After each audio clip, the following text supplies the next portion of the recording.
നമസ്കാരം. നമ്മൾക്കുണ്ട് ചങ്ങാതികളെ നല്ലൊരു പുസ്തകം മുത്തച്ഛൻ.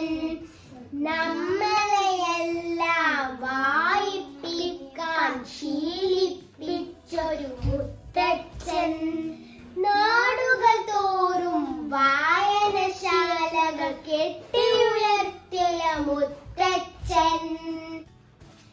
നമ്മളെയെല്ലാം സാക്ഷരരാക്കാൻ പാടുകൾ പെട്ടൊരു മുത്തച്ഛൻ.